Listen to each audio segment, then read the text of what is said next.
शुरुआत करेंगे खास खबरों के साथ। यूपी के जनपद कौशाम्बी में बीती रात पुलिस और बदमाशों के बीच मुठभेड़ हो गई, जिसमें से पशु चोरी और गैंगस्टर जैसे अपराधों में लिप्त 25,000 के इनामी बदमाश को पुलिस मुठभेड़ में गिरफ्तार कर लिया गया है। साथ ही अंधेरे का फायदा उठाकर 2 बदमाश मौके से फरार हो गए। पकड़े गए बदमाश पर कौशाम्बी सहित कई जनपदों में तकरीबन 15 मुकदमे दर्ज हैं। बता दें कि पशु चोरी और गैंगस्टर जैसे अपराधों में लिप्त 25,000 के इनामी बदमाश को पुलिस से मुठभेड़ में गिरफ्तार कर लिया गया है। देखिए, ये थाना पिपरी में और आसपास के थाना क्षेत्रों में पिछले कई दिनों से पशु चोरी की शिकायतें आ रही थी। इस संबंध में अभी कुछ दिनों पहले पिपरी थाना के बदमाशों से मुठभेड़ हुई थी, जिसमें बदमाश अपनी गाड़ी छोड़कर के भाग गए थे। उनकी गिरफ्तारी के लिए हमारी टीमें लगी हुई थी। इसी क्रम में आज पुनः एक जगह घटना होने की सूचना पर पुलिस और स्वाट टीम की प्रभारी जो है वो पहुंचे हुए थे। थाना पिपरी की पुलिस पहुंची हुई थी।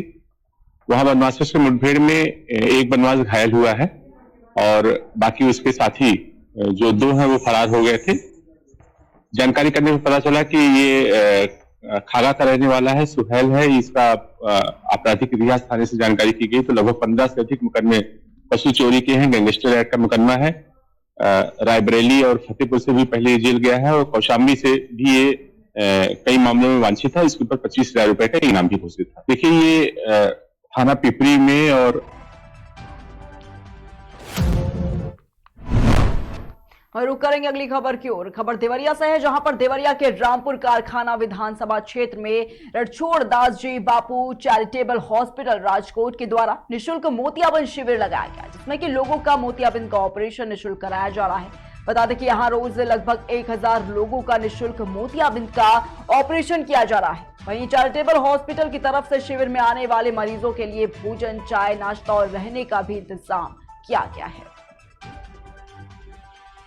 आई हैं कैंप में, क्या करने आई थी? अपनी मम्मी की आंख बनाने। ऑपरेशन हो गया? हाँ, हो गया। ये बताइए, ऑपरेशन का क्या कोई चार्ज भी लिया जा रहा है? नहीं नहीं, निःशुल्क है। क्या क्या यहाँ पे सुविधा आपको मिल रही है? सब सुविधा मिल रहा है, खाने होने का सब चीज, सब व्यवस्था है। हाँ, सब व्यवस्था। क्या कहना चाहेंगे? कुछ कहना चाहेंगे जनता? नहीं, सब कुछ। यहाँ पे अगर जिनके पास अगर कहा जाए पैसा नहीं है तो यहाँ पे आके ऑपरेशन करा सकता है निःशुल्क? हाँ, ठीक है, कह देंगे। जी, यहाँ पे ऑपरेशन कराने आई थी? जी। ऑपरेशन हो गया आपका? जी। पैसा भी लगा है? नहीं, एक पैसा भी नहीं। निःशुल्क सेवाएं हो रही हैं? हाँ, खाने पीने का बहुत अच्छा। क्या कहना चाहेंगे? क्या कहना? हम बहुत धन्यवाद चाहते हैं। हम बहुत धन्यवाद, लाख धन्यवाद दे रहा हूँ। विश्वनाथ प्रसाद। यहाँ आप कैंप में आए हैं, क्या करने आए हैं? आँख के ऑपरेशन के लिए। आँख का ऑपरेशन है जी। तो यहाँ पे क्या निःशुल्क सुविधा है या पैसा भी लिया? निःशुल्क। तो क्या अब नंबर लग गया आपका? जी। कब ऑपरेशन है? कल होगा। तो क्या इस कैंप के बारे में कुछ कहना चाहेंगे आप? कैसा लगा यहाँ आके? बहुत बढ़िया, क्या है? बहुत बढ़िया लगा, सुविधा बहुत बढ़िया है। अपनी व्यवस्था तो कोई है नहीं, सब उनका व्यवस्था है। मतलब यहाँ जो आ रहे हैं उनका 1 रुपया लगना नहीं? निःशुल्क सेवा है। हमारे यहाँ पर सब मरीजों को और उसके अटेंडेंट को सबको रहने खाने पीने की सब सुविधा है और सबको यहाँ 2 टाइम चाय, बिस्किट, ऐसा सब कुछ हम मरीजों को देते हैं नाश्ते के लिए। और ऑपरेशन के बाद उसको छुट्टी के वक्त 2 किलो चावल, आधा किलो बूंदी, 100 रुपया नगद देते हैं, एक कंबल देते हैं और एक साड़ी भी देते हैं सब मरीजों को। सर, जिस पेशेंट का ऑपरेशन हो जाता है तो उसको कितने देर के लिए आप अपने कैंप में रोकते हैं? हम उसको यहाँ पर ऑपरेशन के बाद 24 घंटा रखते हैं। 24 घंटे के बाद उनकी छुट्टी होती है? सुबह 6 बजे हम उसको छुट्टी। सर, जैसा कि हम लोग को ये जानकारी हुई है कि ये लगभग कैंप जो है आपके ट्रस्ट का 3 महीना रहना है। तो 3 महीने में आपका क्या टारगेट है कि कितने लोगों का ऑपरेशन करेंगे आप? अभी तक तो हमारा शुरू से टारगेट था कि हम 63,000 ऑपरेशन कर सके, लेकिन अभी तक हमें लगता है कि 54,000 के करीब शायद ऑपरेशन। बारिश के कारण ओला। वही खबर मंदसौर से है, जहां देर रात मालवा क्षेत्र में गरौट, भानुपुरा, शामगढ़, सुवासरा, सीतामऊ में हुई भारी बारिश की वजह से किसानों की फसलों को भारी नुकसान हुआ है। कई जगह पर अफीम की फसल को ओलावृष्टि एवं बारिश की वजह से भारी नुकसान पहुंचा है। तो वहीं भानपुरा क्षेत्र के विधायक देवीलाल धाकड़ ने अतिवृष्टि से फसलों का भारी नुकसान होने की आशंका जताते हुए सीएम शिवराज सिंह चौहान व कृषि मंत्री कमल पटेल से सर्वे की मांग की है।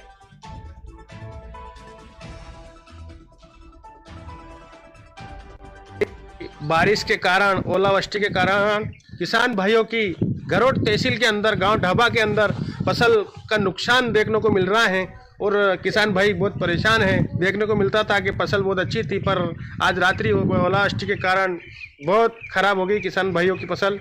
ये थाना गजरोला में बानपुर फाटक के पास में। वहीं खबर अमरोहा से है, जहां पर यस पब्लिक स्कूल में कक्षा 10 की छात्रा को एक युवक ने गोली मार दी। वहीं गोली मारने के बाद युवक ने खुद को भी गोली मार ली। लड़के की मौके पर ही मौत हो गई, जबकि छात्रा को गंभीर हालत में सामुदायिक स्वास्थ्य केंद्र गजरौला से मेरठ के लिए रेफर कर दिया गया है, जहां छात्रा का उपचार जारी है। ये थाना गजरोला में बानपुर फाटक के पास में एक लगभग 4:30 बजे पुलिस को सूचना मिली कि एक लड़की को किसी एक अज्ञात व्यक्ति ने गोली मार दी और फिर बाद में उस लड़के ने ही खुद को अपने आप को शूट कर लिया। तो लड़की को वर्तमान में अभी मेरठ रेफर कर दिया गया, लड़की वर्तमान में सेफ है। साथ ही साथ जो लड़का है उसकी ऑन द स्पॉट वहां पे डेथ हो गई, लेकिन लड़के को वहां पे मौके से डिस्ट्रिक्ट हॉस्पिटल भेज दिया गया था। लड़के की आइडेंटिफिकेशन करवाई है, तो लड़के का नाम पवन है, पवन सन ऑफ इंद्रपाल, जो जोगीपुरा का रहने वाला है। ये लड़का बता रहे हैं कि पीछे से ही आ रहा था। अभी हम लोग चेक करेंगे, इसमें प्रकरण में जांच करेंगे कि आपस में एक दूसरे को ये पहले से जानते हैं कि नहीं जानते। उस विषय पे भी जांच की जाएगी, अन्य बिंदुओं पर भी जांच की जाएगी। लड़की के परिवार की तरफ से एक तहरीर ली जा रही है और यहाँ पे घटनास्थल का मुआयना कर लिया गया है। जो वैधानिक कार्रवाई है वो की जाएगी। तो क्या लड़की का परिवार भी लड़की के साथ था जिस समय घटना हुई? जी हाँ, बताया जा रहा है लड़की की बहन भी साथ में थी और 2 बहनें और एक भाई भी था जो छोटा, वो साथ में ही था। तो उन्होंने ही इस घटना के बारे में बताया। ठीक है। थाना गजरोला में बानपुर फाटक के पास।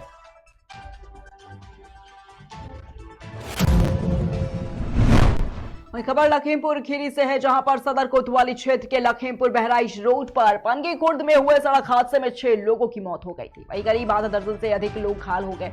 घटना के बाद मृतकों के शवों का पोस्टमार्टम किया गया है। पनगी खुर्द में हुए सड़क हादसे के बाद आपको बता दें कि अगले दिन आईजी जोन लखनऊ रेंज तरुण गाबा घटनास्थल पर पहुंचे, जहां तरुण गाबा ने घटनास्थल का बारीकी से निरीक्षण किया। बता दें आपको कि इस सड़क हादसे में सीएम योगी आदित्यनाथ ने घटना पर दुख जताते हुए अधिकारियों को घायलों के उचित उपचार के निर्देश दिए थे।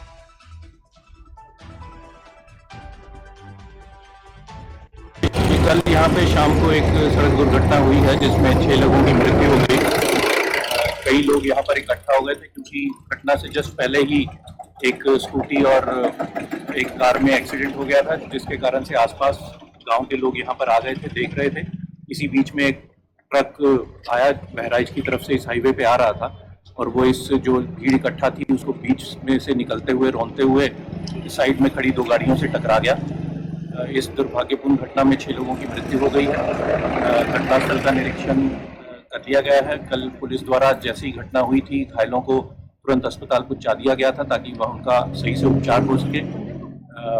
बाकी जो यहाँ पर व्यवस्थाएं रही हैं उसके बारे में भी देख लिया गया है और बाकी भी कुछ और लोगों से बातचीत करके घटना के बारे में और जानकारी की जाए। सर, इससे पूर्व यहाँ पर कई एक्सीडेंट हो चुके हैं, कई जाने जा चुके हैं, क्या सर आगे तक मिला? यहाँ पे जो पूर्व में अगर घटनाएं हुई हैं उसकी भी जानकारी की जा रही है और उसको देखते हुए जो भी और स्टेक होल्डर्स हैं उनके साथ विचार विमर्श करते हुए यहाँ पर क्या ऐसी व्यवस्थाएं की जा सकती हैं कि ये घटनाओं की पुनरावृत्ति ना हो, उस हिसाब से कार्रवाई की जाए। कल यहाँ पे शाम को एक सड़क दुर्घटना हुई है जिसमें 6 लोगों की।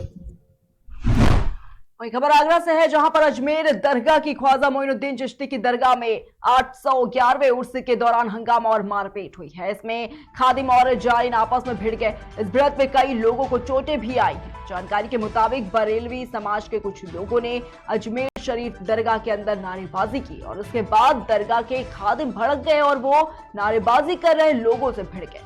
हालांकि मौके पर मौजूद पुलिस के दखल से मामला शांत हुआ।